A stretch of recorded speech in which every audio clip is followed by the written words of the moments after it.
হ্যাঁ গো গিন্নি, শীত তো বেশ ভালোই পড়েছে। এই শীতের মধ্যে ভাত খেতে একদমই ভালো লাগে না। যদি গরম গরম একটু পিঠে হয় তাহলে যেন পানটা জুড়িয়ে যায়। অনেক দিন তো হলো পিঠে খাই না, একদিন পিঠে হলে ভালোই হয়। কি বলো গিন্নি? পিঠে বানাতে গেলে তো অনেক জিনিসের দরকার। এত কিছু কি ঘরে আছে নাকি? তুমি এত চিন্তা করছো কেন? পিঠে বানাতে গেলে কি কি জিনিস লাগে তুমি শুধু সেটা বলো, আমি এক্ষুনি গিয়ে বাজার থেকে এনে দিচ্ছি। পিঠে বানাতে গেলে চালের গুঁড়ো, ময়দা, নারকেল, গুড়, সুজি এসব জিনিস লাগবে। আচ্ছা গিন্নি, তুমি এখন আমাকে বাজারের ব্যাগটা দাও, আমি এক্ষুনি যাব আর আসব।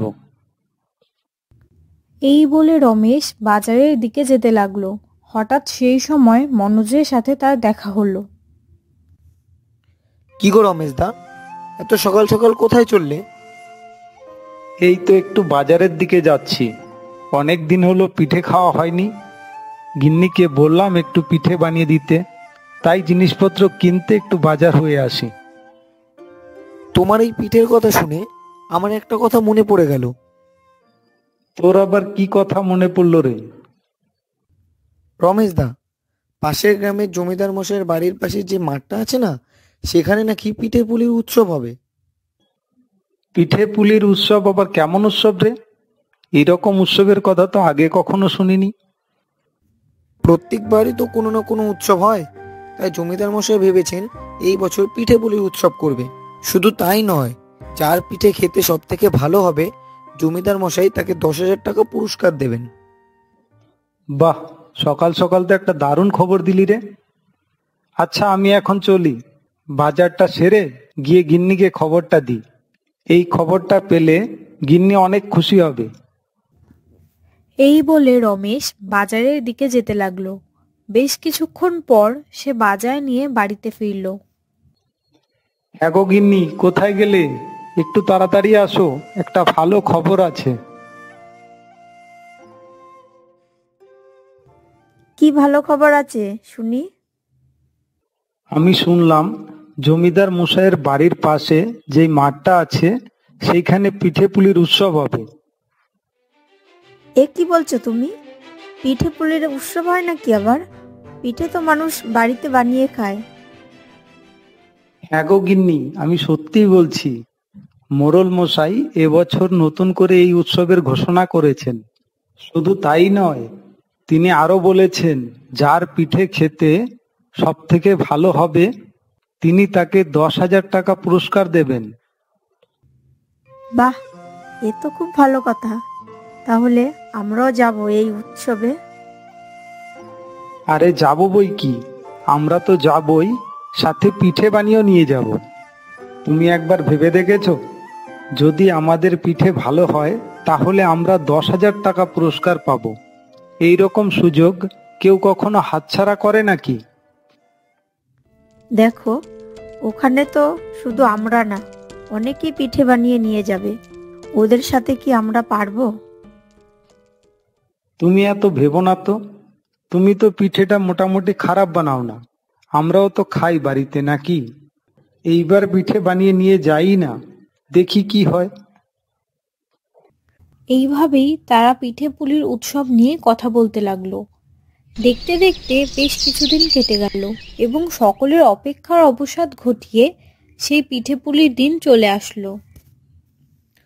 শুনুন শুনুন শুনুন, সবাই মন দিয়ে শুনুন। যারা আমাদের এই পিঠে পুলির উৎসবে অংশগ্রহণ করেছেন তারা নিজেরা নিজেদের জায়গায় চলে আসুন। একটু বাদে আমাদের জমিদার মশাইও চলে আসবেন। সবার কাছে গিয়ে জমিদার মশাই একটি করে পিঠে খেয়ে দেখবেন এবং যার পিঠে সব থেকে খেতে সুস্বাদু হবে তাকে 10,000 টাকা দিয়ে পুরস্কৃত করবেন।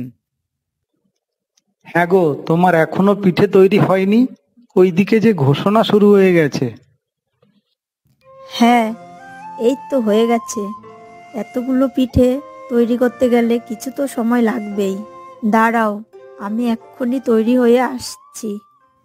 এই বলে রমেশ ও তার স্ত্রী পিঠে বানিয়ে উৎসবের দিকে যেতে লাগলো।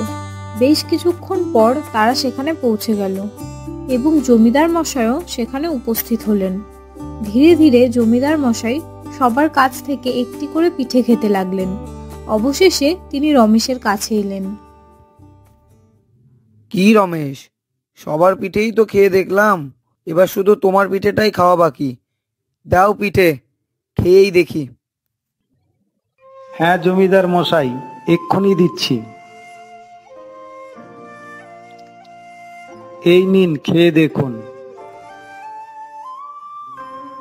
আমি এত লোকের কাছ থেকে পিঠে খেলাম, কিন্তু এই পিঠের স্বাদ আমি আর অন্য কোনো পিঠেতে পাইনি। এর পিঠের স্বাদ যেন একেবারেই আলাদা। এই কথা ভাবতে ভাবতে জমিদার মশাই সেখান থেকে চলে গেলেন। কি গো, জমিদার মশাই তো কিছু না বলেই চলে গেলেন। তবে আমাদের পিঠে কি ভালো হয়নি? তুমি এত কথা বলো না তো, চুপ করে দাঁড়াও, দেখি কি হয়। আজকের আমাদের পিঠে পুলির উৎসব এখানেই শেষ। জমিদার মশাই সবার কাছ থেকে পিঠে খেয়ে দেখেছেন, কিন্তু একজনের পিঠে সব থেকে বেশি ভালো লেগেছে। তার নাম হচ্ছে রমেশ। তাই জমিদার মশাই এখন রমেশের হাতে 10,000 টাকা পুরস্কার তুলে দেবেন।